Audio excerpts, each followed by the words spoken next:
Right. Hello and happy Monday. For those of you who will be joining live today, and for those of you who are watching this after the fact, we are going into another part of the Neville Goddard lecture series. This is a new series that I've started, and from a lot of amazing feedback from so many of you, I've continued to do so, reading from Neville's lectures and really diving into the the inner workings of these teachings is sometimes we need to just go back to the source material itself. Arguably, it can feel a bit challenging to read over Neville Goddard in just the way that he speaks, some of the more antiquated way he talks. So I've taken upon myself to help with these lectures in the series really to help break it down in a way that is digestible, easy to understand. And I'm really excited to dive into this one today because I mean, every one of his lectures is incredible and so much to pull from. But this one specifically is going to be called The Coin of Heaven. And here we're going to be talking about inner conversations and the inner tracks of our mind, and really diving into how to start disrupting those old tracks so we can begin to see the resemblance of changes that we want to see in this world. As I usually do, I will be going back and forth between reading the lecture on screen and then,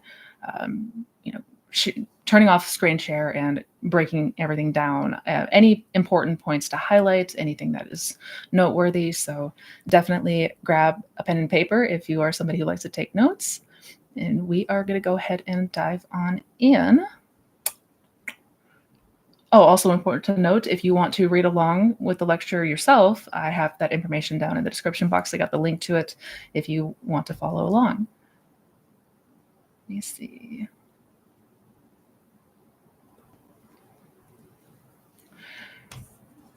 The Coin of Heaven. So this was a lecture that Neville gave back in 1954. And I am starting out with, I guess, his older lectures, if you will. We'll be going then into the more of his newer ones, or the ones that he made towards the end of his life, where he starts to delve more into things like the promise and delving more into scripture. But this is an amazing lecture that he gave back in 1954, where he says, "This being the last Sunday for a year, I wish to leave no doubt in your mind of what I tried to tell you in the last 19 lectures. So I'm going to ask a question which you can silently answer yourself. Have you lived this life of yours in such a way you desire to live it again? Well, if you haven't, you better listen very carefully to what I will say this morning. If you have not already started, for may I tell you, the next life is this life. When the eye is opened, you will see it. That man, unless he awakens and changes the tracks of this life, he walks them forever. So if you have not lived this life in such a way that you really desire to live it again, you start now to interfere with these tracks and laying new tracks." Already so much to go off of here, but let's keep going. Let me give you just one simple little vision. These are all true visions of the speaker. Lying on my bed, suddenly the inner eye opened, and I saw a man casually dressed in working clothes, walking the sidewalks of a major city. As he came to a hole that was open to receive coal, in fact, the coal had just been delivered, he dropped something from his hand, and bending down, instead of picking up the thing he dropped, he picked up huge chunks of coal that were scattered around the hole. And then my vision relaxed. When I reconcentrated the vision, it was on the early part of that scene of the man walking the sidewalk. He came to the manhole, he dropped, as he had in the previous state. Bending down, he picked up the coal as he had done before. Everything was in detail. As I saw it for the second time, I said, "Now that scene hasn't changed one iota." My attention again relaxed. When I reconcentrated it, it was on the early part of the scene. Now I could prophesy for that man. I knew exactly what he would do every moment of time right up to that manhole. That he would drop his package and not pick it up, but pick up the coal. I knew he would look into that manhole and then change his mind. either because someone below saw him pick it up and he didn't want the consequences of his action, or else he had a change of heart. But I knew in detail what that man would do. We are walking tracks, and the tracks are forever. And by the mere curvature of time, your next life is this life. You are simply replaying it. You simply replay it. So if you have not so played it that you are proud of it, you start now and you start the change today. Already so much to go over there in just that little part. So I know that that was probably a weird little story there that he gave, but he's talking about a vision that he had, which he would often share from visions that he had, things that would come to him when he was, in that drowsy state. And this is just one example of something that is relived over and over again. And that's sort of the central theme in this lecture, that these tracks that we've laid down, we will continue to go over again and again until we deliberately change them. When he says that, in this life, the next life is this life, he means that quite literally. And we will get to that more as we continue the lecture. But already talking about the tracks that we've laid down, essentially, we are creatures of habit. He's speaking here about habit, which is an important thing that we have to be aware of before anything else. But let's continue.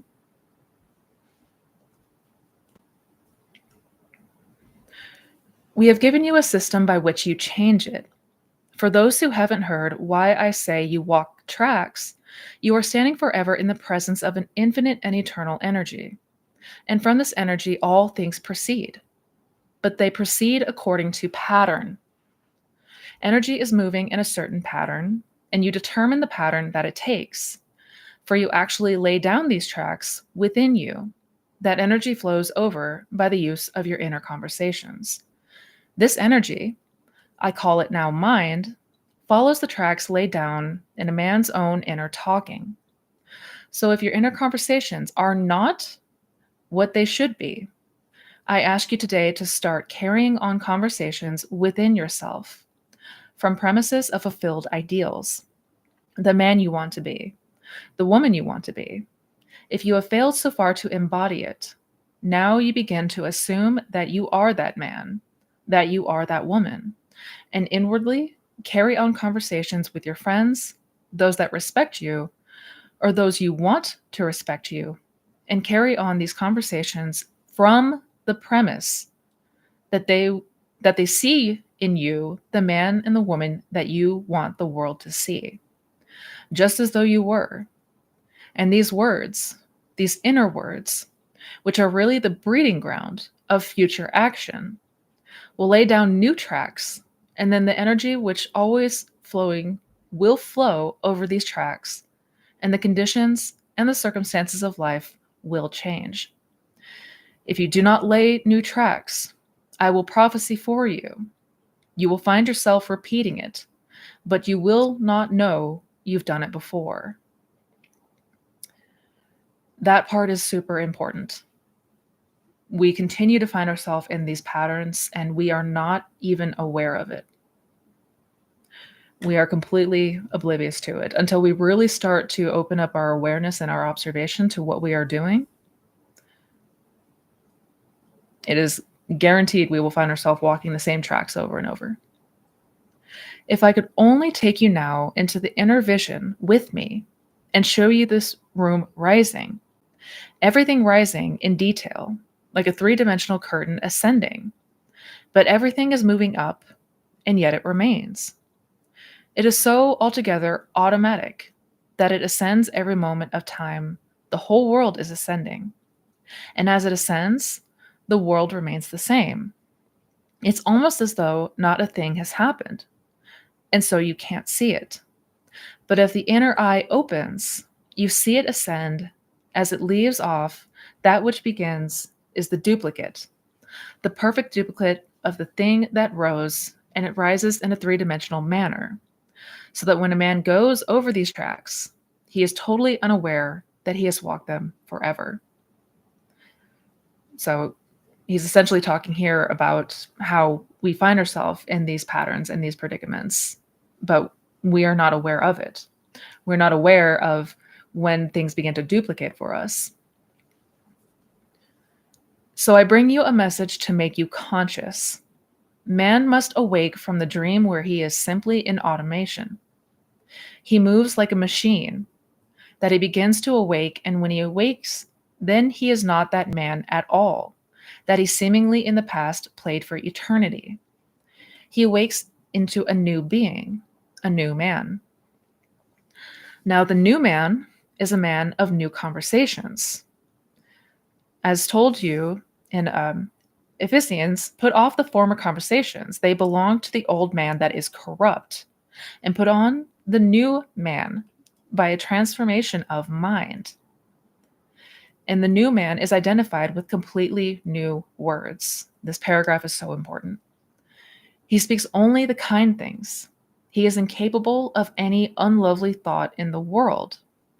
He is incapable of even listening to the unlovely, for inwardly he speaks only the kind, only the loving things of the world. Then he finds himself awakening a man within that was asleep. He awakens the second man, which is called Christ Jesus in the Bible, which I tell you now is your own wonderful, loving imagination.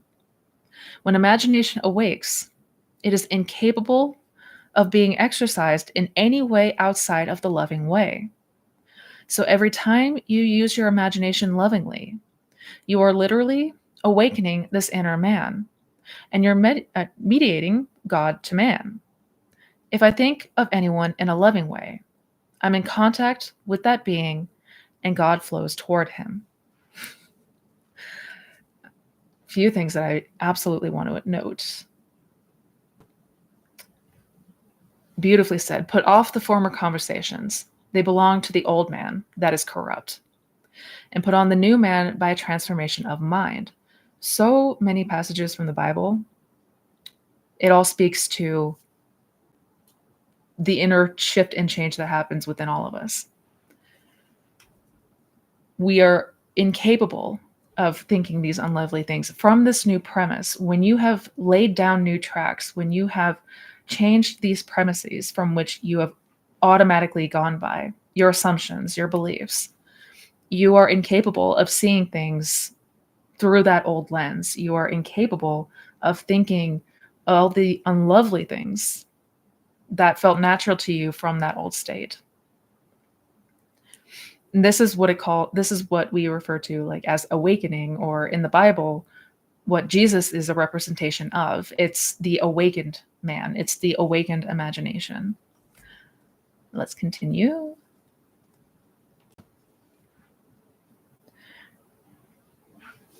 Now, because this is my last Sunday, I will give you what I gave the class last Friday. Do not see it just as some metaphorical picture. See it as an actual picture. Imagine yourself at the very base of a wonderful waterfall, and that water is flowing beautifully on you. And imagine it's flowing through you, and now from you, and flowing towards someone you think of. I make this statement because it's a true statement. We are now in Eden, but we are asleep, as told you in the 2nd of Genesis. Man went sound asleep when he was placed to dress it and to keep it. Basically referring to, in Genesis, Adam is a representation of man who is asleep, and that is us unconscious of this law. It is when we are asleep to the fact that imagination is our creative power, just as a heads up. But that is such a beautiful image. To awake, do this. Just imagine yourself the center through which water radiates, and everyone in this world is rooted in me and ends in me, as I am rooted in and end in God. So I am in God's garden. It's Eden. But in God's garden, every man in the world has a plot, a little garden. In that garden, there are trees that grow. You can see them. If I look at this man now and inwardly look at his little plot in my garden, I will see the trees. Some will be called health, some I call wealth, the tree of dignity, the tree of nobility, the tree of being wanted. They may be withered. They will never really die, but they may be withered. They are in need of water. Just imagine that you are watering that plant and see it in your mind's eye. The leaves appear on what formerly was a barren plant.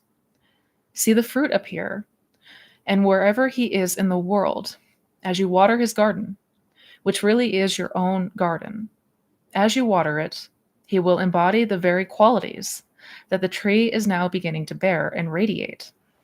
You name the tree, whatever you name it, that it is. And you name this one if you know he is unwanted. He wants to be wanted. You name it and let the water flow towards it. Imagine it's growing healthily in that garden and see it put out its leaves and see it put out its fruit. Wherever he is in the world, he will begin to be wanted by people in his world. If he is unemployed, it's a tree of employment, and see it radiate its leaves and radiate its fruit. He will be wanted, and he will be gainfully employed. So that is a really fun little exercise that we can do. And it's one that I have done, like getting the symbolism of the garden. A lot of times when we talk about subconscious impression and leaving those impressions, we liken it to planting a seed in a garden. That tree, that plant will inevitably bear fruit, whatever that is. So here he's talking about, imagine that you are watering the garden for somebody else. If there is something that they are lacking, if there is something they desire, if they desire to be wanted, if they desire to be employed, imagine, that tree of theirs that represents, this aspect of their life. Right now in your mind, it may be withered, it may be lacking, it may be barren, but you water that tree, you water that plant, and you see it flourish and see it bear fruit. And you are literally blessing another. You are praying for another. That is seeing them ultimately receiving the thing that they desire to experience. So I absolutely love how he puts that. And in his lectures, he gives so many little examples like this of things that we can imagine. And yes, this is very much abstract, but it feels amazing to do so. But let's continue.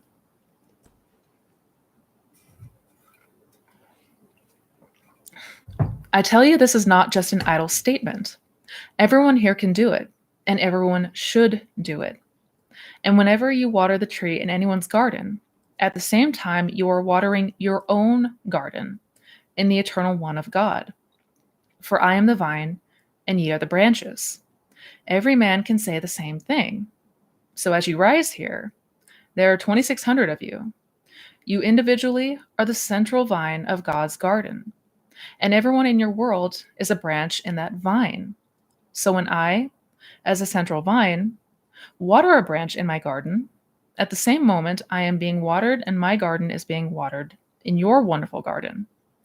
I don't have to water my own. Just by taking care of the many gardens in God's Eden, I take care of my own garden that is in the vine of everyone in the world. And that's another really important point that he makes. When you imagine lovely for another, you are doing so for yourself. When we imagine not so great things of another or for another, you are imagining not so great things for yourself, because we are all connected. There is no separation, actually. And in your reality, you are the central vine, and everyone you know are the branches of that vine. So you give nourishment, to these branches, and in doing so, you are nourishing yourself. You try it, and you can bless everyone in the world, and then eventually the eye opens, the ear opens, the inner man awakes, and you see the most glorious world which is always here to be seen. Only we in our sleep had shut it out. We shut out the whole wonderful golden world. We shut the whole wonderful golden world out by going to sleep and becoming an automation. But take me seriously. For your next life is this life. You make this life what you want to make it, because if you don't, you will find yourself automatically, and you won't even know it, because as a sleeping person, you don't know you are walking the same track. But if I could only take you within me and let you see with the eye of the inner eye, and watch these automations in the world, sleeping people. Yes, the eye is open and they seem to be awake, but they're really sound asleep, for they're repeating the same thing. This is important to note. Once again, noticing a theme through lectures that I've gone over in this series, Neville speaks all the time to the importance of observation and really awakening, as he would put it. When he talks about people being asleep, he's not speaking to physically actually being asleep, but being unconscious of what we are doing, being unconscious of the seeds that we're planting, the tracks that we're laying down, and then we go over them again and again and again because we are not aware of it, because we are asleep to it. So we have to really start to be conscious and cognizant of what we are doing and entertaining, and not trying to suppress it, not trying to shove it off, but really noting what tracks we are lying down. Because the more we observe them, the more that we are going to see the patterns. They will always and forever be there. And if not in this life, we will come back and do it again in the next.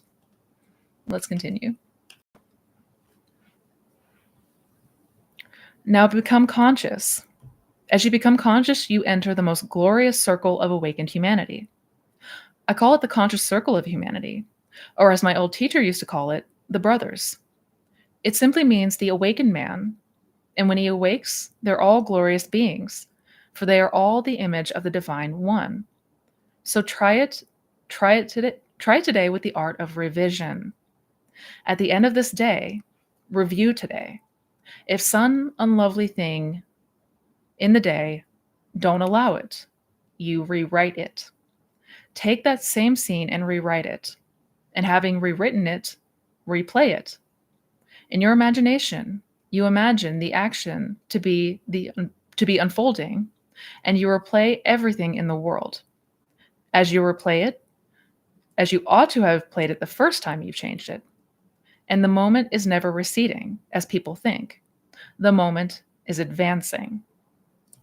And once again, talking about revision, the past never stays in the past. The moment is never receding. It's always advancing. Basically, he's saying you're gonna continue to see in the future what you have experienced in the past. The past doesn't stay in the past. It will advance into the future for us to meet again. Now, this may seem an insane statement to tell you that yesterday is today's future. It seems insane. You think it's not. It's past. But by the curvature of time, you will discover, but you will not know it, because you will be asleep unless you begin to awaken, and you will come upon this. You will come upon what is yesteryear in your future. For the moment is never receding. It is always advancing into the future to confront us. And so if you don't change it, you will simply find yourself repeating over and over what, luckily in God's infinite mercy, that sleep shuts out the memory of it. So you are doing it, and you think you're doing it for the first time. But I ask you to awake, for the purpose of this platform is to awaken everybody who comes here, that we may all enter this brotherhood of awakened humanity. So again, if we do not revise something, if we react negatively to an event or to news or circumstance, that seed that is planted, we will encounter again in the future. It will advance into the future and basically repeat itself. Now, we are told there were 2 gifts given to man at birth. It doesn't mean this little birth when I left my mother's womb. But when I left the womb of my father, that is the grand womb, the womb of creation, when, before the world was, he created me and made me perfect and set me in this world for a purpose, educative purpose. But he gave me two gifts. He gave me his own mind, and he gave me the gift of speech, the very thing he used to create a world. So he spoke the world into being, and then gave me the gift by which he spoke the world into being. He gave me mind and speech. If I use the gift wisely and do it rightly, I will be led into the realization, into the fulfillment of my every desire. Not one is beyond my ability to realize. If I continually use it wisely, when I quit the body, as the world calls a man dead, when I leave this into another dimension by the wise use of the same two gifts, I will be brought into the company of the blessed if I awake. If I don't use it wisely, I continue my circle of sleep. If I use it wisely, I will break the circle of recurrence and rise beyond it into eternity. If I don't, I continue on the curved line of time and repeat it over and over until someday I awake. For I am destined to be conformed to the image of his son. I know that was a lot. I know that was probably a lot. But again, Neville is emphasizing the point here that unless we awaken out of these patterns, out of these holding patterns, we're going to continue to come back and do the same thing over and over. It is promised to us, though, that we will awaken. That is the promise that Neville speaks of. That is God's promise. That one day everybody will awaken from the sleep and into the realization of who you really are. But he's saying here, use these two gifts that God gave us. Gave us the mind, or the ability to imagine, and he gave us speech, right? If we use these gifts wisely, we will go beyond into eternity, the ascension, going back to God. Otherwise, we come back and play this over and over again until we do. So I have no doubt that everyone will awake, but why not start the awaken process now? And you start it by practicing the art of revision. You try it. Don't treat it idly. I ask you, and I beg you, to read and read over and over again the chapter, The Pruning Shears of Revision, and take it day after day, and never let the sun descend upon your wrath. Any vexation or any problem of the day, resolve it before you sleep, and carry that resolved picture into sleep, and you will find the inner man awakening. But you try it with your friends, and they are your and that you are the grand waterfall. Just a thing that I would note there. Once again, talking about the point of revision. Many of you know who are watching this, I speak about revision all the time, the importance of revision all the time, because this is something that is often overlooked. It's something that we may feel aversion to. We may not jive with it.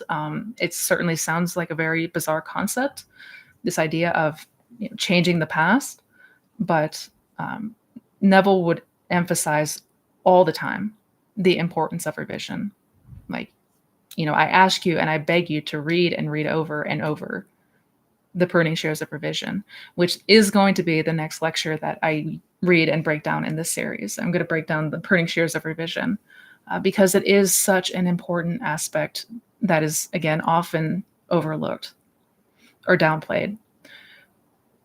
The problem when we do not revise is that we continue to see the same things happening over and over again. We're going to encounter the same problems, the same situations, the same frustrations until we change it here. Let's continue.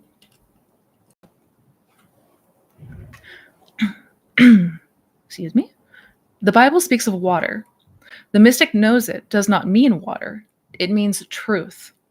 And so when I see anyone in my mind's eye and I see him free, I am giving him the only truth that will set him free. So if I water his plant, imagine the water is really going to it, and I see the leaves begin to appear, and that man becoming free. He becomes healthy. He becomes secure. He becomes loved. Then those trees are growing beautifully in my garden.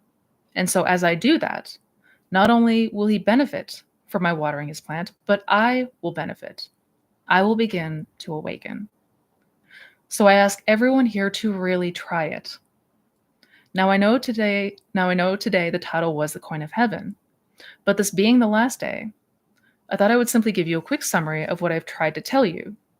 For the purpose behind the 19 lectures was to stimulate you to interfere with your time track, that you may do something about it, for the passage of time cannot change it. If you wait, thinking there is going to be some change beyond the grave, I tell you, you will wait in vain. There's no transforming power beyond the grave. All transforming power is in man now to interfere with his time track, and you interfere with it by simply changing one moment in the course of the day, not accepting it as final no matter how factual the day. You know you didn't have that experience.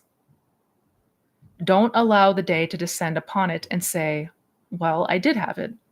Go back to that moment in time, rewrite it, replay it in the revised version, and do it over and over in your imagination until that takes on the tones of reality. As it takes on the tones of reality, you have changed your future. Take another incident and change it, and keep on changing all the little episodes, all the little experiences, and make them conform to a more idealistic experience and relive it.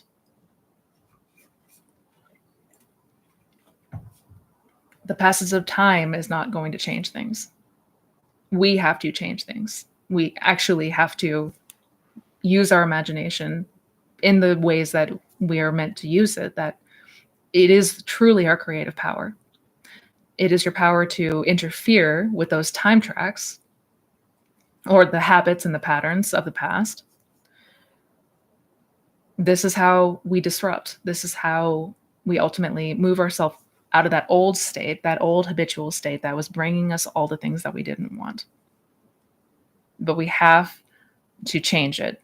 We have to do not, when he says, do not let the sun descend upon your wrath, he means don't go to bed with all the things of the day that went wrong or all the things that pissed you off or made you sad.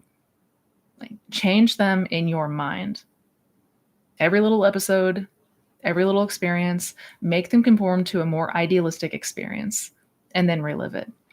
Hands down, the most transformative thing that I've ever encountered is revision, bar none. If anyone is here for the first time, you might think, well, that's fooling yourself. But you try it. Try it and see if the inner man will not awaken.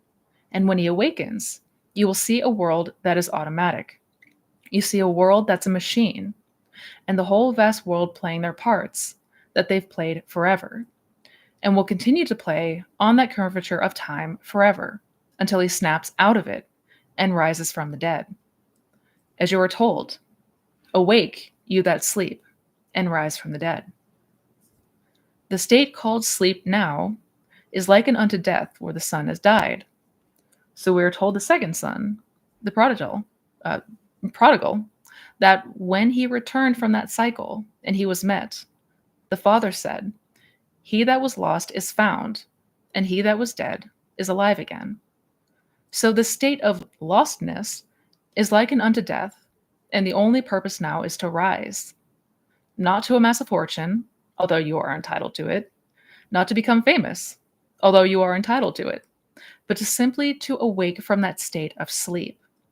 And I know of no other way to awaken a man unless I can show him how mechanical he is. And if you will take and practice seriously the art of revision, the eye will open, and you will have the experiences the speaker spoke of. You too, lying on your bed, will find the eye peering into a city that may be 2,000 miles away, And there you will see more clearly than I see you now. And you will watch the tracks of a man, and then disinterest, and all of a sudden you decide to once more to be interested. And you don't have a memory image of the man. You see the whole thing all over again. You see the man walk the same sidewalk. He does everything he did a moment before. Then take it back again. That track is laid forever, and he will walk it forever until he awakes.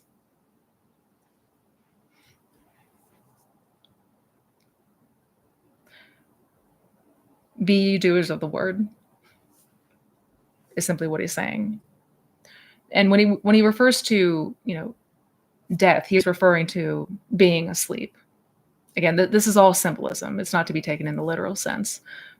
When it says to rise from the dead, it means come out of this sleep, come out of this automatic, this mechanical world in which we just do the same thing over and over again, somehow expecting different results, which is the definition of insanity. And yet that's what we're doing all the time. So I ask everyone here to take me seriously. If this seems a bit too mystical for you, I don't apologize. It's the only thing I can give you.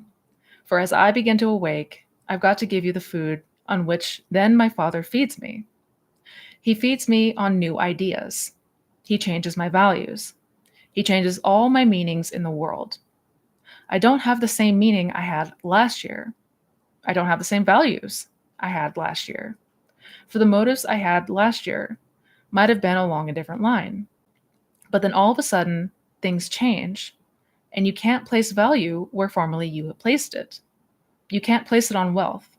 You can't place it on names. You can't place it on recognition. All your values change, and you begin to inwardly see a new and wonderful world. So I tell you, this garden of which I speak is a true garden. This you call the world. Don't believe for one moment you are in exile. This wonderful, visible, objective world of ours is not a place of exile. It's the living garment of my Father. It really is his living garment, but it needs interpreters. Individual men come as they begin to awaken, and they will interpret for you this strange, discordant harmony. For to you, if I tell you, everything in your world is related by affinity to your own mental activity, you can't see it. And so you can't quite see this discord as it relates to you. If you didn't think that way that you know of, you weren't conscious of it. If you were conscious of the activity within you, you would see everything related to yourself, your own being. What you do not now see, you will still know it is still related. So interpreters come because the interpreter, as he begins to awaken, he knows this wonderful world has a voice for him that speaks of things behind the veil of your own mind. For behind your face right now, there's an activity of your own imagination. And that activity, could you see it, you would see it projected as the conditions and circumstances of your life. Not one thing is out of order. Change the activity, and you change the world in which you live. And you change that activity by the changing of your inner speech. For speech mirrors your mind, and your mind mirrors God. Whoop. If you don't change the speech, you haven't changed the activity. And if you don't change the activity, you can't change the conditions of life, for they only come bearing witness of this inner action of your mind. So let's break that down for a second. I mean, this is really where the crux of it comes into. And it's words that we've heard over and over again, that the change has to first take place within us. But though we may hear it 1,000 times, we still get stuck in the 3D. We still get stuck in trying to make the change outer first. It's never the approach we want to take. Everything out here is only ever the reflection of your own mind. It's the reflection of your own tracks, your own inner conversations. So if the speech of the mind hasn't changed, we will not see the conditions of life change. How can that be so? So, again, he's saying in no uncertain terms, when you start to awaken, when you start to apply revision, when you start to really exercise your imagination, you will awaken. You will begin to see more and more the things that you were asleep to prior. You're going to see that everything bears witness to your assumptions and your beliefs, that not one thing in your 3D is out of order. You will see it all as projections, nothing more, nothing less. Let's continue. So you want to change. I hope you do. But if you can now reflect upon your life, be it 10 years or be it 60 years, and you can't say within yourself, I would want to live this again if I had the freedom of choice, then you better start right now changing it. Because I make you a prophecy. I make you a promise. Your next life is this life. So if you cannot now in reflection say, I desire to live it again, then start today to lay down new tracks. Because if you don't, you're going to live it again. And living it again, you won't even know you are living it again. It is so altogether automatic. It's so effortless as you walk the tracks, for you stand in the presence of energy, and you can't stop walking. You've laid them and you will walk them, and the curvature of time will bring you back and back and back forever and forever until you break it, and you begin to awaken. And when you awaken, you enter a circle of awakened humanity. And I'll tell you, you know them more intimately than anyone now. You now know in that state of sleep. There is not a person on earth that you know as intimately as those who have awakened when you awake. When you go into their presence and you mingle with them, you become one. You do not lose your identity. In fact, you tend ever toward greater and greater individualization. You never become absorbed and lose your identity, but as you awaken to the being that you always were, but you had forgotten it and went sound asleep. There is a beauty in the inner man that the outer has never touched, never scarred. And so as you awaken, and they will be there to meet you because they are waiting eagerly for the breaking of the circle of reoccurrence. So you try it. We've told you many things this year, many things that seem too mystical, but I warned you when I took it 4 Sundays ago. This year I would give you the end of a golden string, and I called upon you to roll it into a ball. And if you did it, it would lead you in at heaven's gate built in Jerusalem's wall. Well, I felt I have given you that string, but I cannot roll it into a ball for you. I promise you, I will water your garden, but it won't awaken you. It will awaken you only to level your things in a way, but it will not really break the circle for you.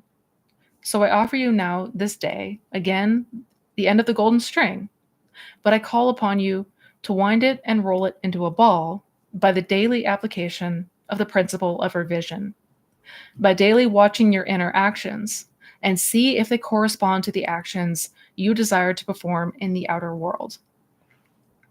Watch your conversations carefully. Are they from premises of fulfilled ideas? If they're not, go back and make them actually correspond to the ideal you want to embody in this world. Start that is winding it into a ball, and it will lead you in at heaven's gate, built in Jerusalem's wall. I have no doubt in my mind, for I know from experience that's how I opened up that wall. I opened it up by application. So I warned you every time I've taken the platform that the knowledge you have now is of no avail unless it is applied. A little knowledge, if carried out in action, is more profitable than much knowledge which you neglect to carry out in action. If you had all the knowledge in the world and you didn't put it into practice, you would not awaken. Now here this morning, everyone has heard it. You take it today and start this day revising, and watch the circle begin to snap. Watch the eye begin to open. And I tell you, there isn't a gift on earth, there isn't a possession in the world that you would want more than the opening of the eye when the eye opens. That's why I say your values change. The meaning of life changes. For you wouldn't sell the eye that opens for all the wealth of the world. You wouldn't exchange it for any recognition in the world. Now convert upon the so-called great. You see the so-called great all equally sound asleep, playing their parts, walking curved lines, and then you snap it and move it into a wonderful world of awakened humanity. And there you see these glorified beings, but really glorified beings, who preceded you into the conscious circle of humanity. And now my time is up. So I absolutely love this lecture for a number of reasons, but it really emphasizes the point that, and it clearly emphasizes the point there, especially at the end. We have to be applying this. We have to be applying these teachings. It is not enough to just know about this knowledge, to just know about how all of this works or how to do the technique, what have you. We must be applying this. And he speaks here about revising daily and being very aware, being very conscious of what you are internalizing. Those inner conversations, those inner monologues, are they lined up with what you desire? Would you be thinking from those premises if you now had your desire? If the answer is no, then we start by revising it. We start by changing those premises, laying new tracks in the mind. He says, I can give you this information, but I cannot do it for you. So that is the end of Neville's lecture, The Coin of Heaven. Again, so many amazing things to gather, and he has an incredible way with words, but really putting the emphasis on the important things that need to be noted. Also putting the emphasis again on the importance of revision, and just, if you don't know where to start today with the events of today. Just the last 24 hours. But start somewhere. Start with anything. Just start. Things will pick up steam and momentum, but we have to start. It is not enough for us to just consume content on YouTube. We have to be doers of the word.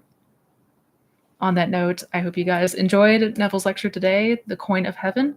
Again, I will have it in the description box for those of you who may want to read it or print it out, if you're somebody like me who likes to highlight. And stay tuned. The next one will be the Pruning Shears of Revision, will be the next lecture that I go over. If you want to see more in this series, I have a playlist under the playlist tab with all the videos that I've made thus far. I want to thank you guys again and have a wonderful rest of your Monday, wonderful start to the week. And till next time, as always, much love, guys.